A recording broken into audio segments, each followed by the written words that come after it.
I wonder if there is a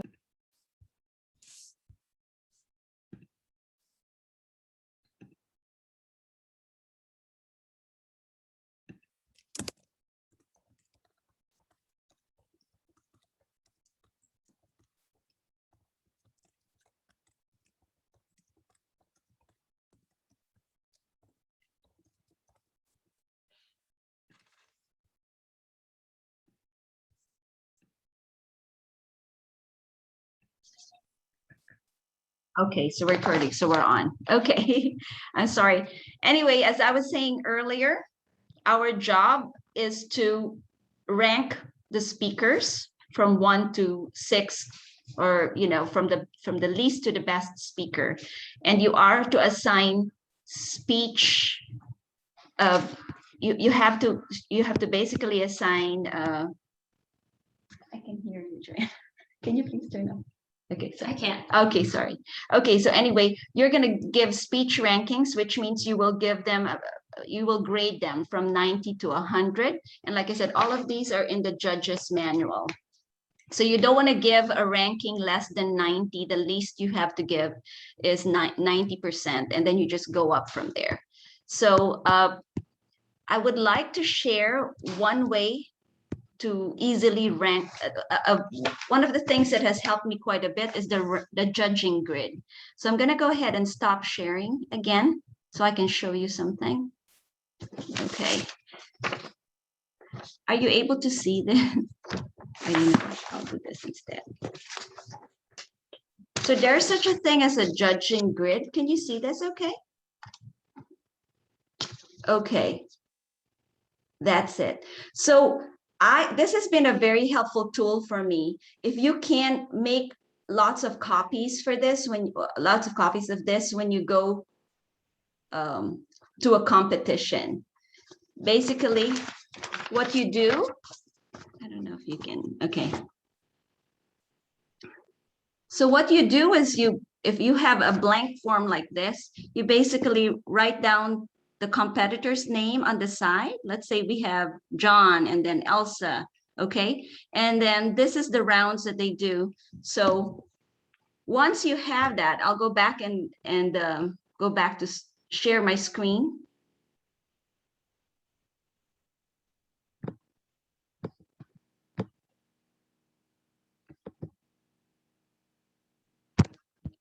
So what I do is, let's say, speaker 216.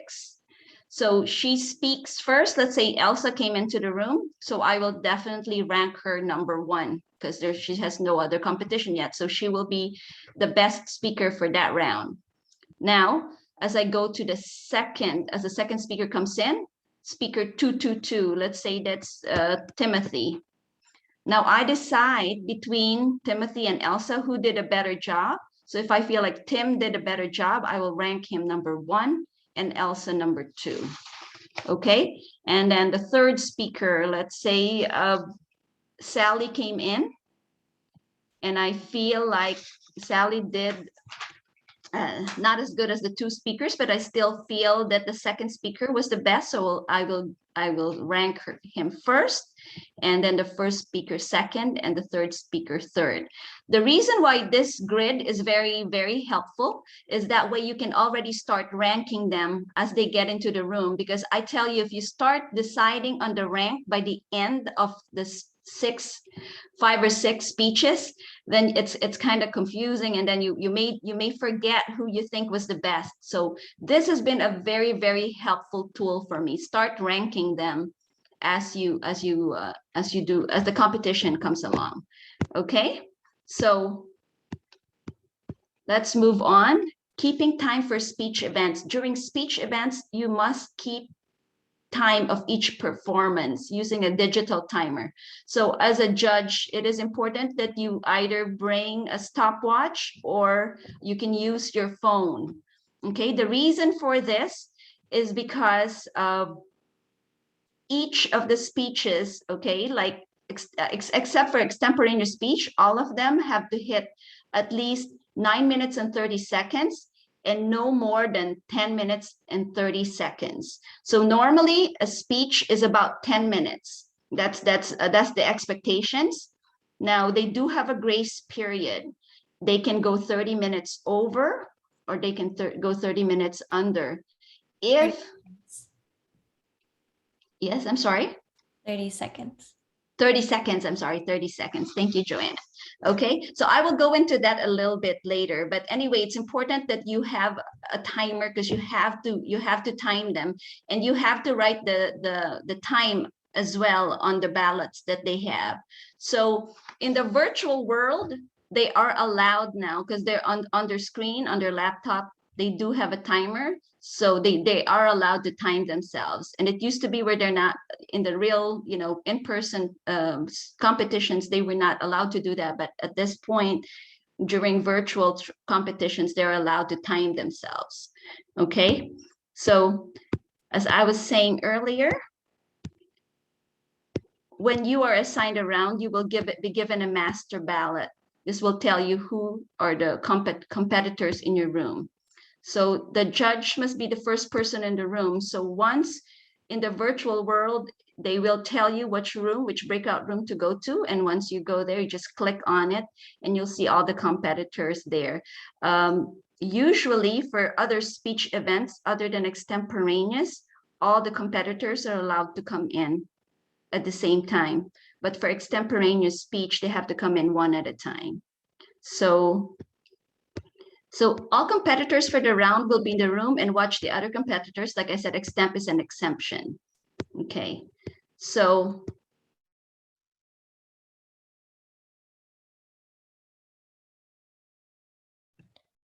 Hi there, Mr. Benjamin J. Oh, Mr. Folick, were you the one recording speech, or was my mom recording speech? I believe she is. I hope it didn't stop. Okay, all right, I'll assign Miss or Mr. Yang. Hi. Hold on. Yeah, I can find it. Okay, why don't you assign them to breakout rooms? I just don't want to leave because I was also recording speech.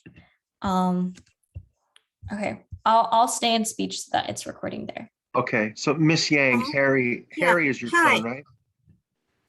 You are not just going to be judging the speech event that your child is in. You will be called in to do judge. You will be called in to judge other speech events as well. So it's important that we familiarize ourselves with the different speech events.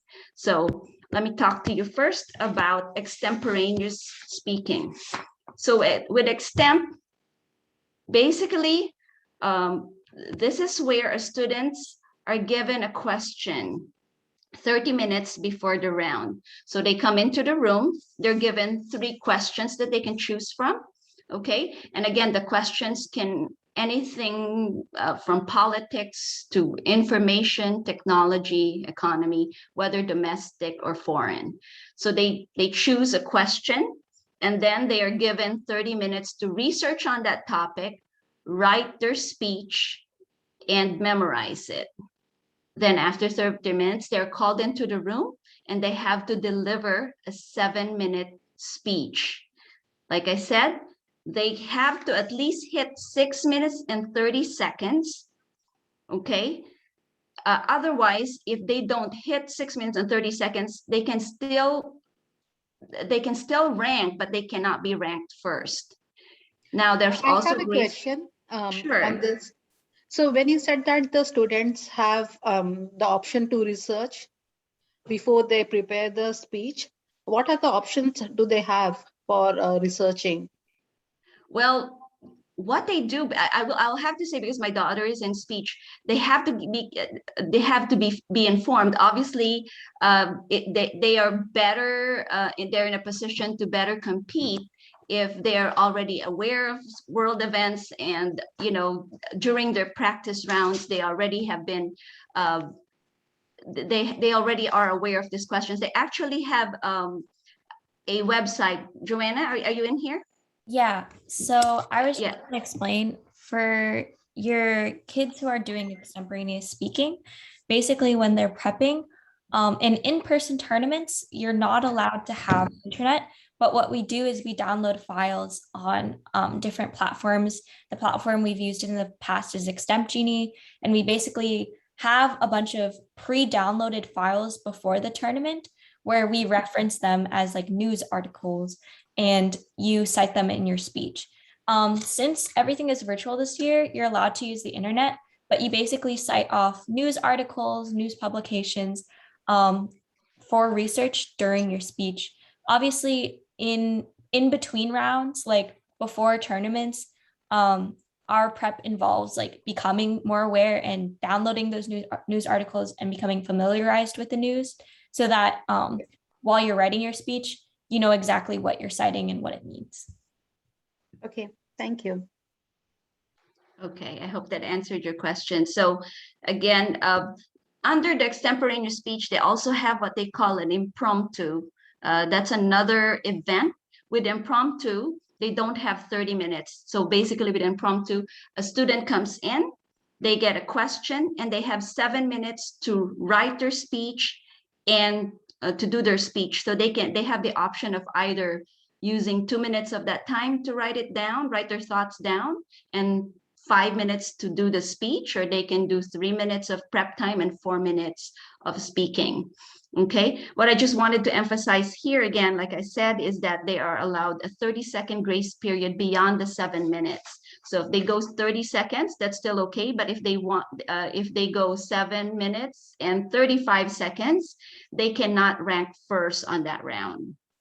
Okay, now for extemporaneous speaking, it is a usual custom for the students to request for hand signals. Okay, so I'm just gonna do a stop sharing here. So students would normally ask for hand signals. What that means is they want to be aware of how much more time they have left. So let's say they ask for they ask for 5 minutes down. If they say, I do want hand signals from 5 minutes all the way down to 0 seconds. So if a student speaks for after the speaker starts speaking and she says she wants a 5, 4, 3, 2, 1 hand signals, this is how it goes. So a speaker speaks for 2 minutes and he has 5 minutes left. So then I'll put my hand up like this, which means you have 5 minutes more. And then after 3 minutes, I put my hand up to say you have 4 minutes left on your speech. 3, 2, 1. And then this is a signal for 30 seconds. This means that the student has 30 seconds left on the clock.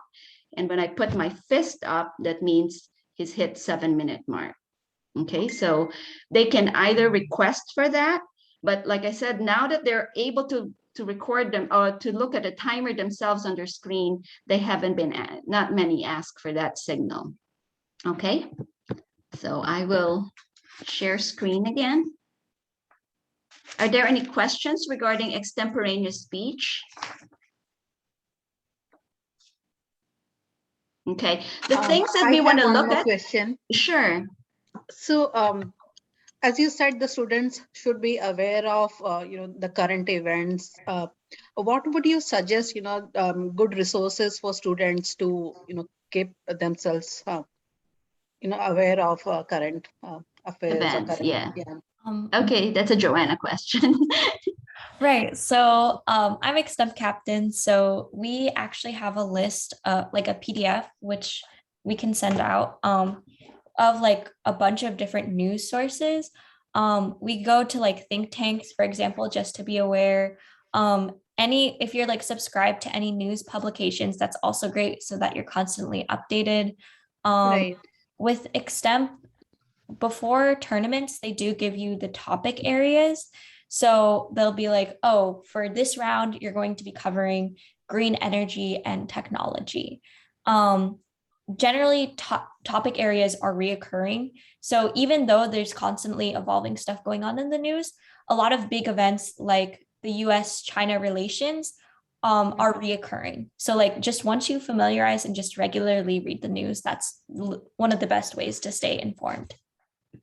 Okay, so Joanna, if you can please send on email the PDF that you were mentioning where there are a list of Yeah, of course. sites? I can send that out to you directly if you want to put in your email. Sure, But I can put my email over here on the chat.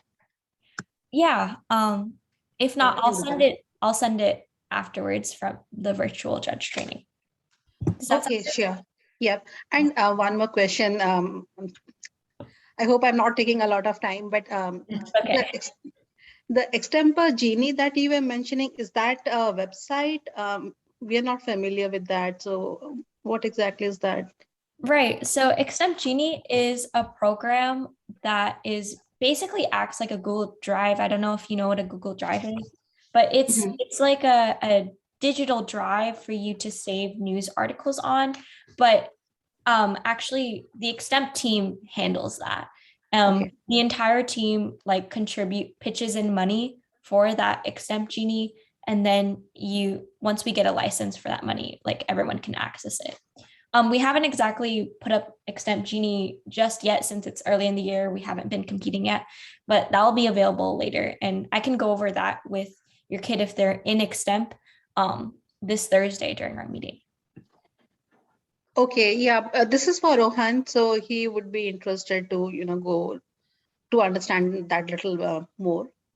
Okay, awesome. So I'll see him next week. He's also really Yeah, good at thanks. speaking. I've seen him speak before. So Thank you. Okay.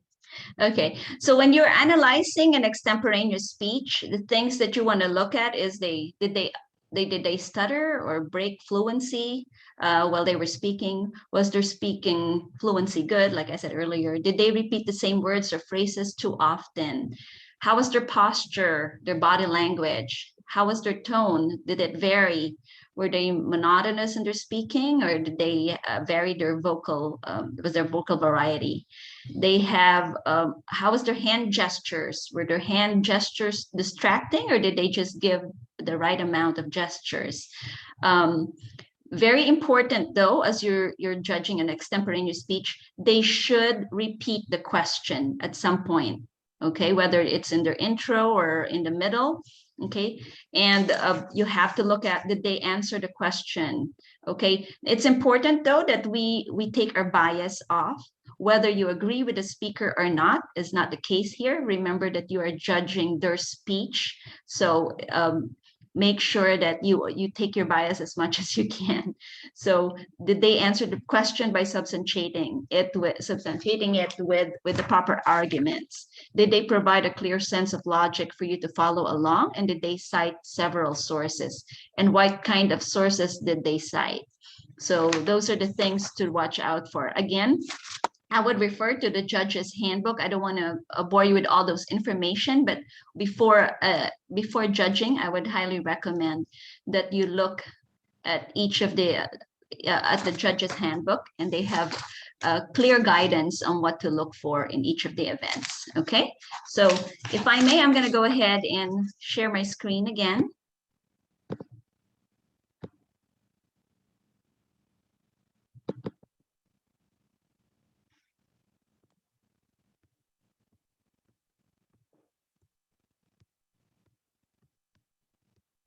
Now, the next kind of event is called the original oratory.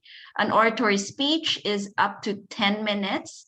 It has to be original. It's composed by the student delivering it.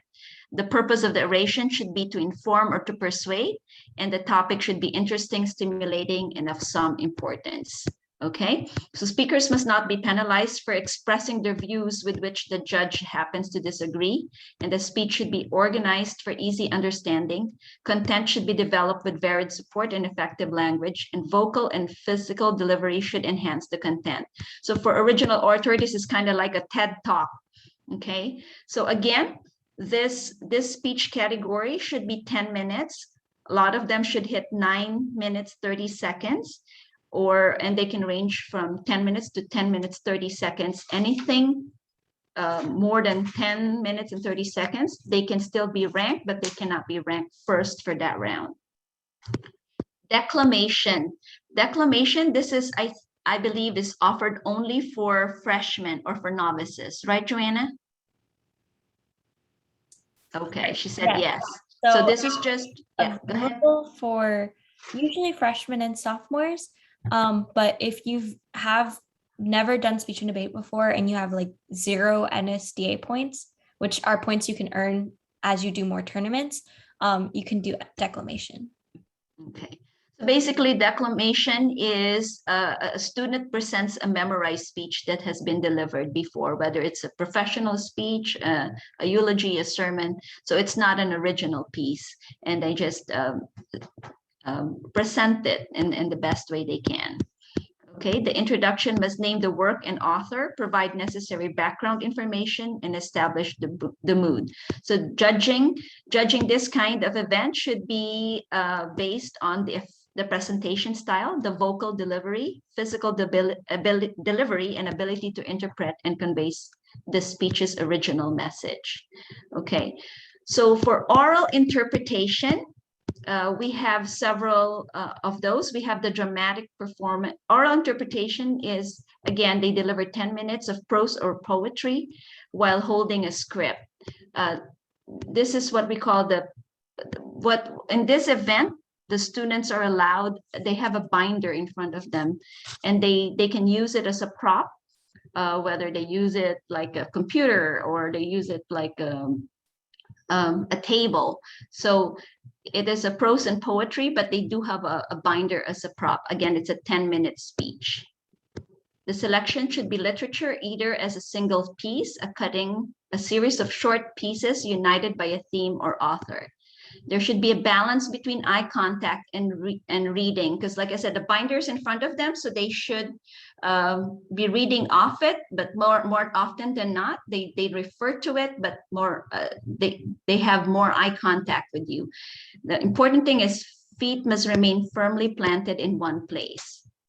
Now we have different we also have what we call the dramatic performance, where a student performs a memorized 10-minute cutting, dramatic, humorous, or both from a published piece of literature. So again, this can either be a dramatic performance or a humorous performance.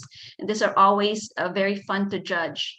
Okay, so what we usually look into here is that it should be entertaining. They usually have different characters in the speech, and the characters has to be clearly defined and differentiated. It's important to check that they have good eye contact, volume, and their speaking rate is good enough for us to understand, and that the speaker exudes good confidence. Now, a duo interpretation, these are basically two students who produce a 10-minute believable scene without the use of costumes or props. Important thing so basically there's two speakers and they do a piece together. One of the important things that we need to when judging a duo, the biggest rule is that they are not allowed to touch each other or to look at each other. Okay. So those are the different events for speech right now. Do you have any questions so far?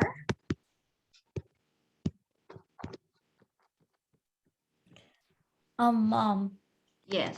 So when do we want Nathan to give us? Okay, yeah. So that's where I get. I wanted you all to see how. I wanted you all to have a glimpse of what a extemp speech is like, and we also have requested our OO captain to give a sample speech. So what I'm going to do is we'll call Nathan in right now. Nathan, are you there? Nathan, are you there? Yes. Let me just Okay. get set up really quickly. And then 1 sec. okay, so Nathan, Joanna can give you a question right now, and we'll give you 30 minutes to prepare a speech, and then we'll come back after 30 minutes and have you do your speech. Sounds good. Okay, Joanna, you have a question for him or a topic to? Yeah, I'll type it in the chat so everyone can reference it.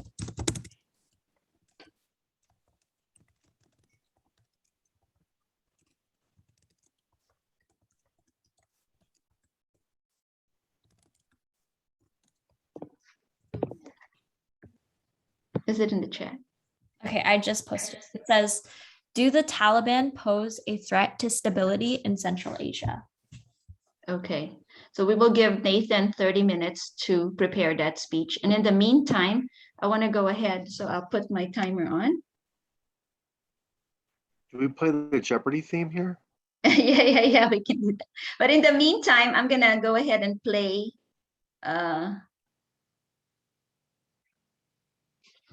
Okay. Allison, who is the captain for OO, the original oratory, has sent us a video of one of the speeches she has written and performed. Okay, so should I do it, Joanna, or you want to do it? I think I can do it. I can share screen. Yeah. So since OO is 10 minutes, which is quite long, it's only going to be a 3-minute sample, but then she talks about like what about that sample and that intro.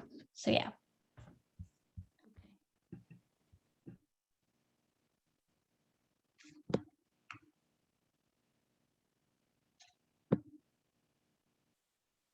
Oh, here, hang on.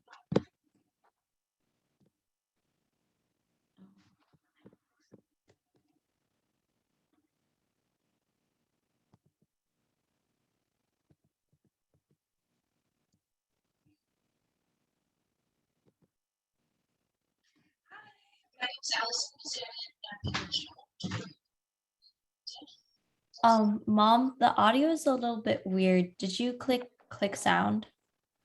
Okay, hang on. Or did you click share sound? Wait, okay, Mom, pause. Yeah, yes. Then stop sharing your screen.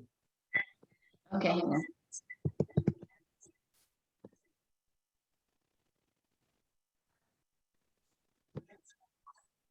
Okay, so when you press share screen, there should be an option at the bottom that says share sound. Okay, hang on.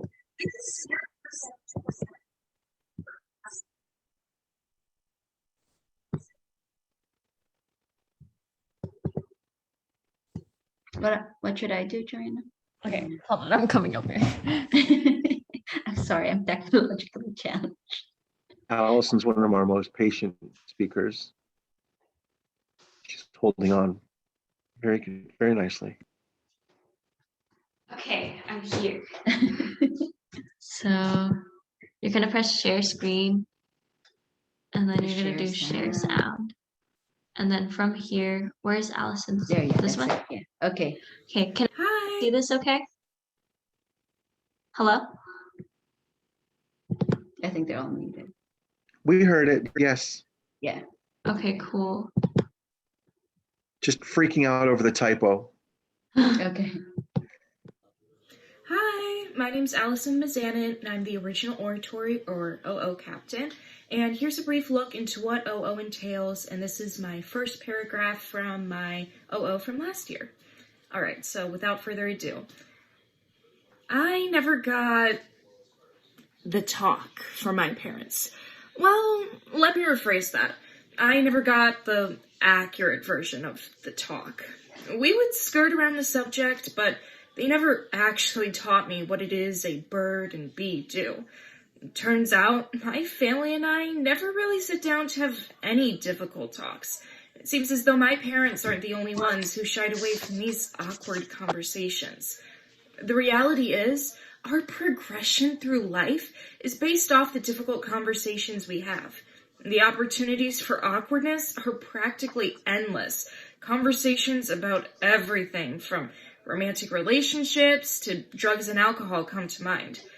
Discussions about mental health are high on that list, but because we don't properly speak about mental health and the unfortunate realities of it, we misconstrue it, oversimplify it, and ultimately lead to one rapidly expanding problem: the glamorization of suicide.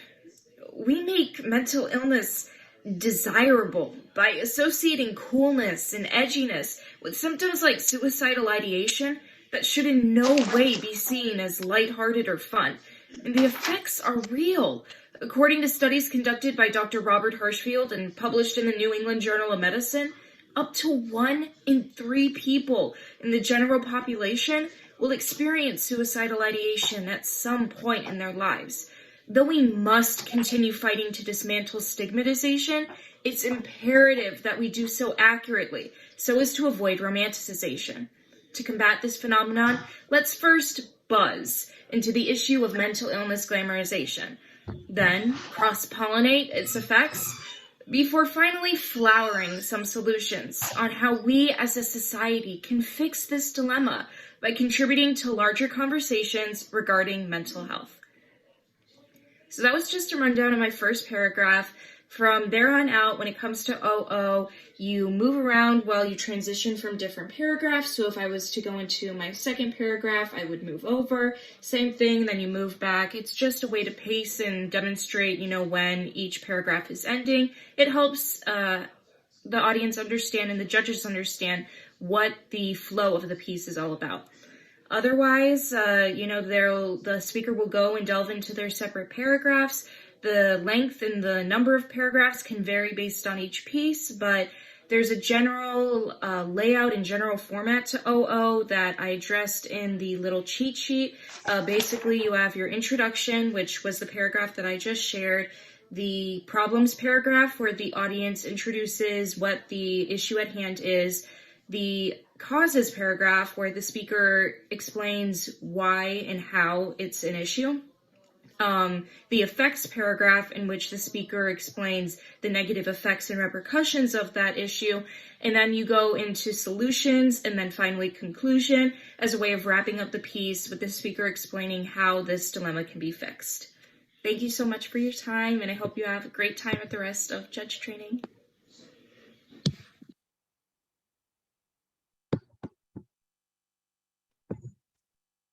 Okay, so I hope you like that. And that's the kind of speeches you will see, and it's really for me, I enjoy watching all the students. They're so smart and they're just so talented. Okay, so while we're still waiting for Nathan, I just want to briefly cover what you need when you go to a tournament as a judge. Like I said earlier, it's important to have a stopwatch, whether you can use your phone or a digital stopwatch. What I always have is a yellow pad, just like this, okay? And of course, pens and paper. I have, obviously, as I network with other judges, everybody has their style of judging. Some people, I've seen some judges who write down on a piece of paper, they obviously put the speaker's name up top. And this is where you put the time of how many minutes it took them to do their speech. I personally write notes because after judging for, after seeing like 30 students, it's hard to differentiate them. So I write down notes for myself up top, like, wears a green shirt or, a blue suit, something that will stand out. So I put the speaker's name over here, a little note. And then for some judges, what they do is they put positive and negative. So you can write notes on what you think the speaker did good on and what are the things that the speaker can improve on. I've seen some judges who actually use the different kind of judging style. What they do is they put intro, body, conclusion. And so they basically write notes on, the intro, the body, and the conclusion. Some judges, on the other hand, have notes on, because again, speech is more performance. So they comment on the performance itself and the content. So however you want to judge, there's no really limit on what you can say. But it is helpful, like I said, for a lot of the students, especially if they don't break or if they don't win. This is the thing that they come to the competition for. They really like your comments because these are the things that would at least help them do better on their next tournament. Okay, so I want to go ahead and go through the do's and the don'ts. I think we still have 20 minutes before we call Nathan in. I'm going to go ahead and share my screen and go through the do's and the don'ts for judging. Also, Mom, if you finish early, we can also take a short break too. Okay. So should I take a break now or no? It's up to you if you want. Why don't I just why don't I just do the do's and the don'ts first, and then we'll call Nathan in. Okay, for do's, again, attend all judge calls to receive judging assignments. And as soon as you get assigned a ballot, go ahead. An event, make sure that you report to your assigned room on time. The way you report to it, I will go through this as we go to tab room later on. You will click on a link, and as soon as you get to that link, you want to hit start. When you hit start, it gives the organizers the signal that you are in the room where you're supposed to. So again, be the first and the last to be out of the room. If you are judging the speech tournaments other than extemp, you probably want to do a roll call before you start. So because all the students should be able to be in the room at the same time. So is speaker 1 here, speaker 2, speaker 3, and they should obviously acknowledge that they're in the room. So please ask that the students turn off all their electronic devices. At this point, you want to have them mute. Other than the one who's speaking, you want everybody to be muted out. And it's just going to be you and the speaker. You can mute yourself, but please keep your camera on. So start on time, even if all the competitors are not present, because again, these are time. Once you're in a round, you may be called in another round in about an hour or so. So you want to start on time, but please be aware that there are students who are double entered. So let's say you start the round and there's supposed to be 5 speakers in your room and you're missing 1 speaker. Go ahead and start knowing that the 5th speaker might come in, and that speaker may not come in at the time where he should. Let's say that that other speaker who was absent should have been the 2nd speaker, and that she's not in yet by the time it started. Please give allowance and let them go last, because some of them are double entered. Double entered means they joined another speech event, so they may still be finishing up from that event and may not be able to get to your room on time. Okay, so for again, do write comments, critiques during each speech and debate speaker. Do not wait until the round is over. Yeah, I highly recommend this. That's why I said the pad is very important. So as you're listening to the speech, write notes right there and then, because I tell you this much from my experience, it's so hard to remember after you listen to all 5 speeches or 6 speeches. So please write your comments as you're listening to their speech. And then as soon as the that round is completed, complete the ballot. What does that mean? Make sure you put your ranking in already. So rank them from 1 to 6, 1 being the best speaker in the room, and 6 is the one who didn't do as good as the rest. Okay, so what you do is you rank them at first, and you need to submit it immediately. You need to submit it within 10-15 minutes after that's done.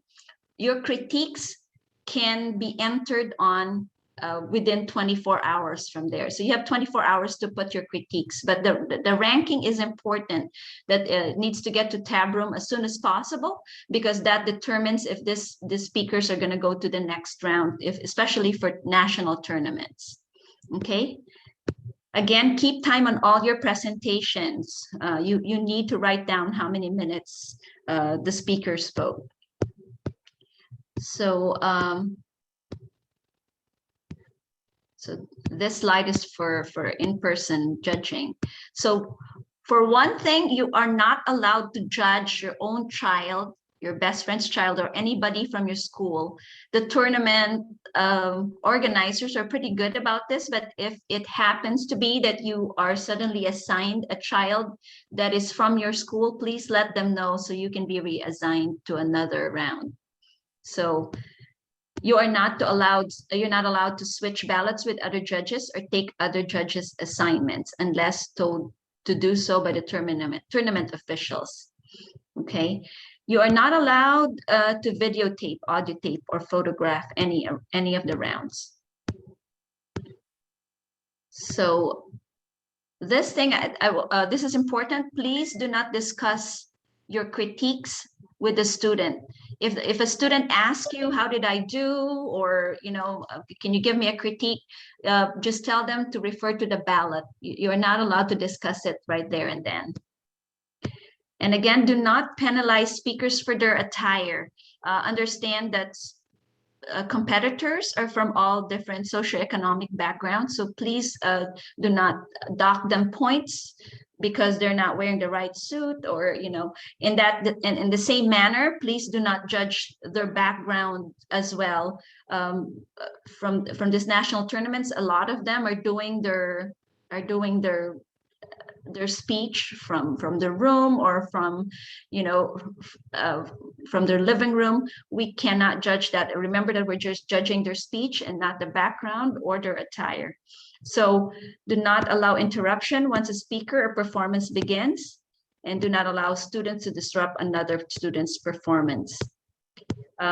You are not allowed to confer with other judges. The reason why this has been effective, and I know when I started, I said I felt like, what if I do the wrong judgment call? But remember, there's a check and balance, because there's other judges that will be judging that same event or that same speaker. That's why they have 4 rounds. So there's check and balance. So what may be good for you may not be as good as for the other judge, but at least it gives a student a good chance, because there is some subjectivity to judging, obviously.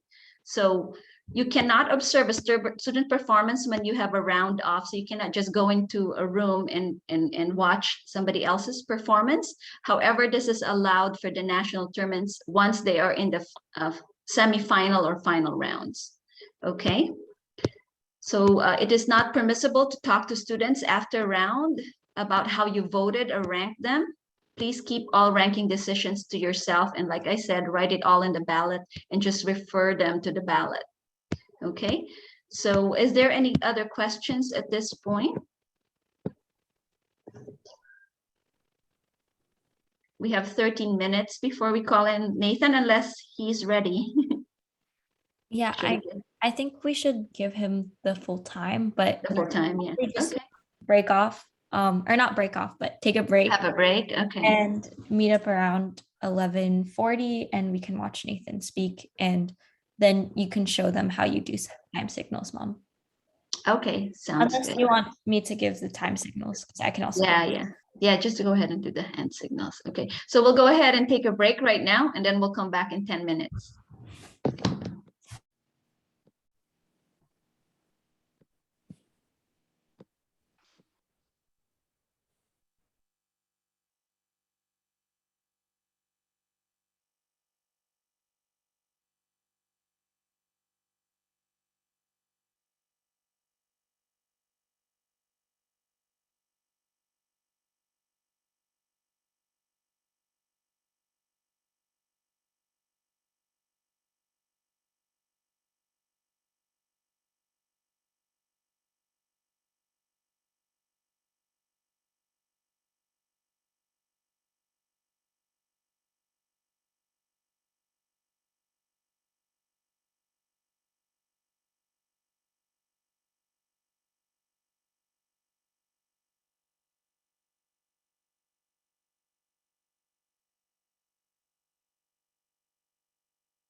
All right, if we can now just call everyone back, now that it's been 10 minutes. Just need to get the door, excuse me.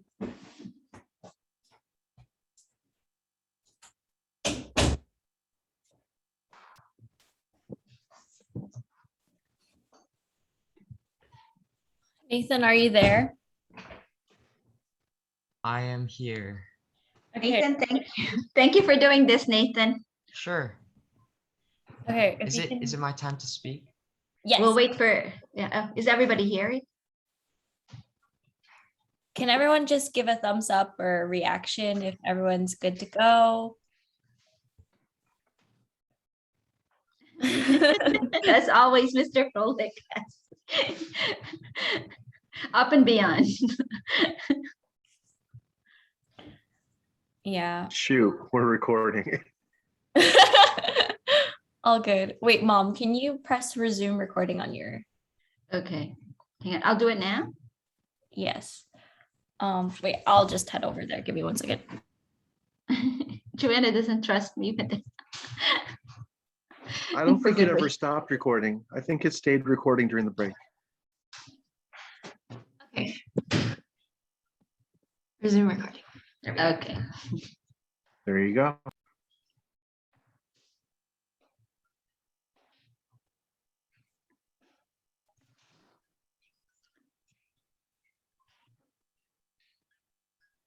Your Okay. pause, Joanna. Yeah. And so just give me a second to pull up my timer. Joanna, can you come here and get me back into full screen? Put you into full screen? I'm kidding. Fix your timer. Oh, okay. And I'm gonna pin Nathan's video. All right. Okay. So, Nathan, why don't you like simulate this like an actual round where you like come in and you introduce yourself as like a competitor and such. Sure. So usually the competitor will, usually I address the judge, so I'll be like, "Hello, judge. How are you today? My name is Nathan Wajaja. My question is," and then usually for virtual tournaments, I'll put it in the chat. So I'll be like, I'll put the question in the chat if that's okay, and I'll type it in. So I can do that again. And then they'll ask if I need time signals. So for the purpose of this demonstration, I'll say, yes, I'd like time signals, please. And usually each competitor will have their own speaker code attached to their name. So they'll introduce themselves by that or their name. Question in the chat again. Do the Taliban pose a threat to stability in Central Asia? And then when the judge is ready, finishing feedback from the previous speaker, if there was one, they usually give a thumbs up and I'm ready to go. Okay. Is everyone ready? Awesome. I'd like the standard 5 down, please, Judge. Yes. Thank you. Last year, the Uzbekistan Times issued an unconventional warning to tourists about momos. That is a popular Central Asian dumpling, notoriously known for burning hot soup, after several individuals were hospitalized for third-degree burns. But it seems that Central Asian governments are also being burned, like the roof of people's mouths, by the Taliban's growing influence across the continent. A UN report from September 6th quantifies that an estimated 100,000 Taliban members have moved into the area throughout the continent just in the past 2 months, with porous borders in Central Asia creating spillover impacts to the entire continent. As a result, Central Asian Republic leaders met in Turkmenistan last month on August 6th of 2021, discussing the crisis in Afghanistan. However, as they are trying to combat the Taliban's growing influence, they have been largely unsuccessful due to the exponential growth of Taliban strongholds taking shape across the continent. But considering that people living in Central Asia are already subject to turbulent governments and societies, with millions of lives potentially at stake. It becomes imperative for us to ask today's ever so pressing question. Do the Taliban pose a threat to stability in Central Asia? And the answer, unfortunately, is yes, because of their growing influence. And we can see this more specifically in three key ways. First, the emergence of destructive partnerships. Second, heightening rural discontent. And third, and perhaps most significantly, continued economic dependency on Afghanistan. It's clear that throughout history, periods of uncertainty are directly correlated to a rise in influence of terrorist and hate organizations, which is the first way that we can see an emergence of partnerships between the Taliban, and already existing terrorist organizations, increasing the instability within Central Asia. The BBC on September 2nd of this year states that terrorist groups like the Islamic Movement of Uzbekistan and the Islamic Jihad Union have had localized impacts on societies in Central Asia for decades. An estimated 200,000 people have died as a direct result of these groups. But as the South China Morning Post continues, on September 17th of this year, the already established terrorist organizations in the region have reportedly begun talks with Taliban to overthrow the governments that they oppose. Unlike before, when localized terrorist organizations only threatened one particular region and area, they will now be able to launch large-scale attacks on the institutions that they oppose. It's clear that the emergence of partnerships between already existing terrorist organizations established within regions and that of the Taliban moving into Central Asia is a recipe for disaster. The media covers large-scale takeovers like that in Kabul 2 weeks ago, but it seems to miss the rural aspect of the nuanced situation. The second way that we can see the Taliban posing a major threat to stability within Central Asia is the heightening rural discontent against terrorist governments, terrorist overthrown governments. The Foreign Policy magazine articulates just today that already in Afghanistan, the terrorist establishment is facing major backlash from rural areas that tend to be more opposed to extremist rule. Uzbekistan and Turkmenistan alike have had civilian pressure on them to prevent similar situations like that in Afghanistan from happening, culminating in large-scale protests, attacks on capitals, and government officials. The Foreign Affairs magazine concludes on September 7th of this year that rural mobs destabilizing their governments that they actually should support gives rise to terrorist organizations being able to come in and take over. This is crucial. As heightening rural discontent increases, it's clear that major terrorist organizations like the Taliban and those already established in the region will be able to effectively overthrow the government. Al Jazeera, in an article published 2 years ago, articulated a project called the Central Asia Electricity Transmission Project, or CASA 1000, which is just one of many projects that Central Asian republics hope to use in order to economically diversify together. However, The Economist reports that Central Asia republics need to economically diversify together. It requires joint, comprehensive, and coordinated moves towards diversification, meaning that they need the cooperation of countries like Afghanistan. With the victory of the Taliban in Afghanistan just these past few weeks, it's clear that the Taliban's economic cooperation is needed to move in a positive economic direction for the entire region. The Brookings Institution concludes that the Taliban involved in economic deals means that there is more leeway for conflicts, both economic, political, and social, in increasing political instability within Central Asia. The Taliban's economic influence will likely destabilize not only Afghanistan's local economy, but that of surrounding regions dependent on Afghanistan, meaning that projects such as CASA 1000 will require the Taliban's concurrence in order for them to pursue such projects, which is clear that continued economic dependency on Afghanistan is one of the reasons why the Taliban continues to pose a major threat to stability in Central Asia. When we consider The millions of lives that the Taliban has already claimed as a result of their growing influence in Afghanistan and across the Middle East and Central Asia. It's clear that the question, do the Taliban pose a threat to stability in Central Asia, is ever pressing in today's society?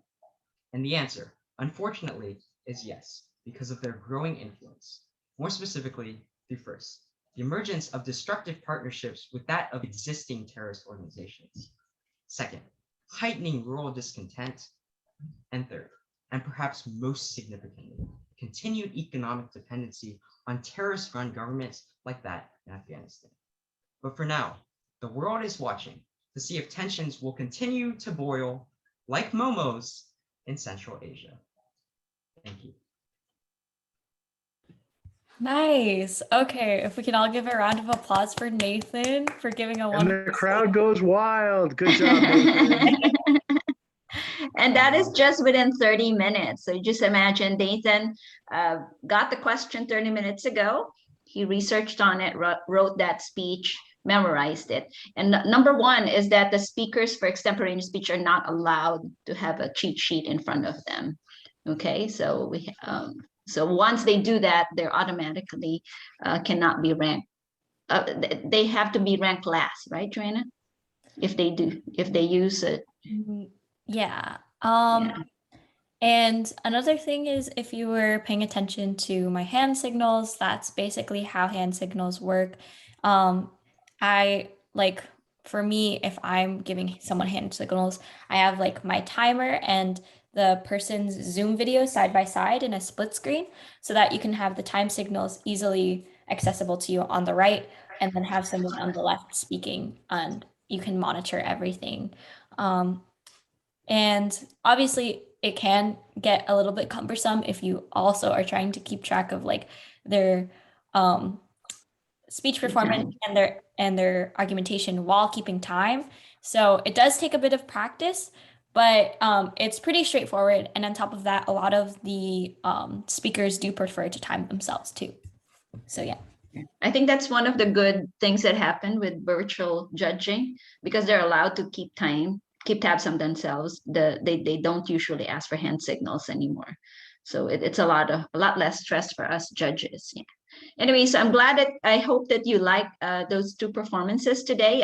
It gives you just a taste of what you will be seeing in the competitions, and you will be amazed with how talented these kids are. And it's also encouraging knowing that your kids will do just as well someday.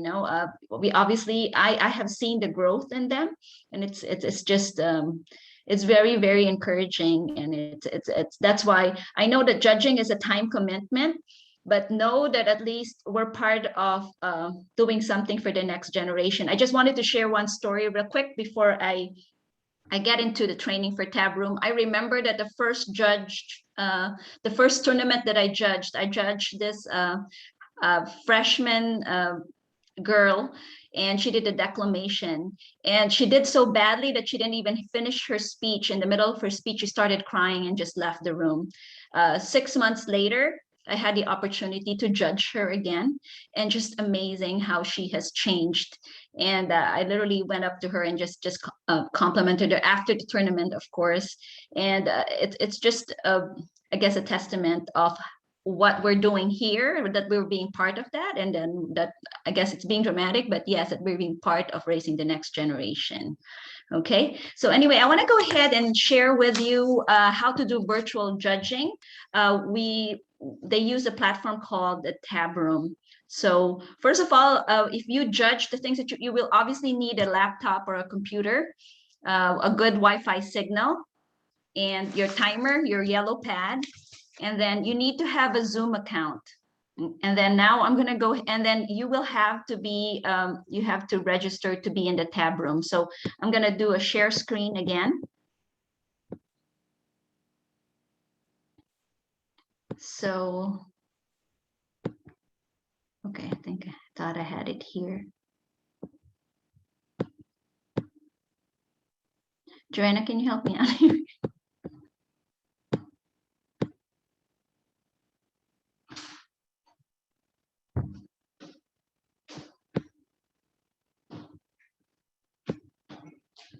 I thought I had it. Sorry, babe. So which one do you want to share? I need to go back to the internet and get This tab one? room. Oh, tab Tab room. room, yeah. tab You room. can share the screen and then just put tab room at the top. Hold on. Go ahead. Let me drag this down. So you can log into tab room from here. Okay. Yeah. So this is I'll move this. Give me a second. Do you want it at the top? yeah. Okay. So basically, this is how you go to www.tabroom.com, and this is how their site looks like. So I will log out real quick. Okay, so what you do is, if you're a new parent to Tabroom, then obviously you go ahead and sign up, write down your email, and have a password. It's important that you put your email address, your first name, your middle and last name. And I know this is optional, but it's always good to have your phone number over there. The reason for that is that when you're judging, at least they can reach you via email and via your phone. Okay, so once all of that is set up, you log in. So I'm going to go ahead and log in.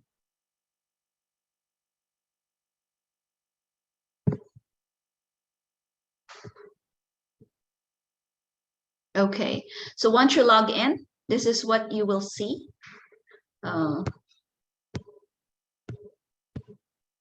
I think Mr. Froelich will, once you have a login information, you provide that to Mr. Froelich. It's usually your email address where Mr. Froelich communicates with you, and he will get you set up on Tabroom. It's important that they know which school you're from, which region. So again, for purposes of the organizers, that you don't get to judge your own students from the school you're from. Okay, so how do I do that? Okay, so once I go to the home page, right now I'm not judging a tournament, but usually, so say you're judging this tournament, let's go to the Mid-America Cup. You log in there, okay, and on the bottom here, Joanna, I need your help. Sorry, I'm not very technical. I'm technologically challenged.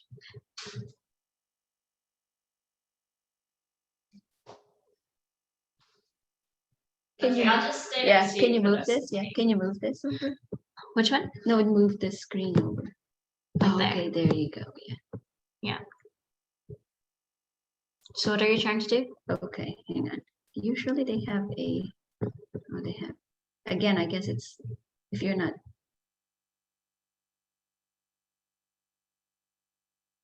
Okay.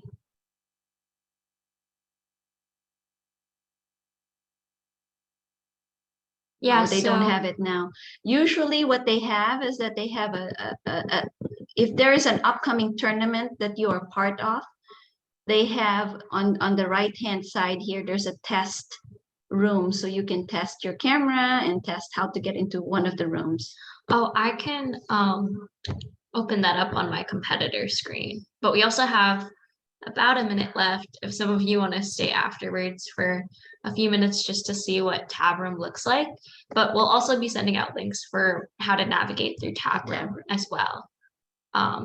But basically, when you're in a competition, the biggest thing is always click on your email address, and this is where they write down which rooms you will be judging. So always refresh it. If you're judging for the day, just keep your tab room open and just keep refreshing your tab. And then once you are called in to judge, it will, if you click your email address, okay, it will tell you which rooms you will be judging for that time, and then it will say click. And once you click on that, make sure you hit start, and then the organizers know that you're in your room. Oh, you can see what a test competition competition room looks like. So this is what it looks like. It's kind of like Zoom almost. I think that could be the problem, right? Oh, Yeah, it sounds right. Sounds like right. they would populate us with, or someone would reach out to us and say, I'm thinking it.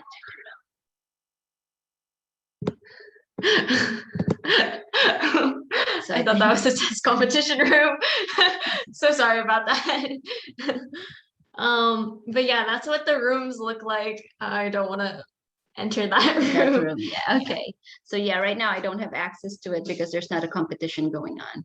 But if you need help, we will send you links. There are YouTube videos on tutorials on how to set up a tab room account and how to navigate on the tab room. So I guess to end it, the only way you can really do good at this judging thing is just do it. No matter how uncomfortable you are at this point, just go ahead and sign up to be a judge. You can either do ghost judging to start with. That's what I did on my first judging experience. What I did was I shadowed one of the judges. So you have what they call, you become a ghost judge.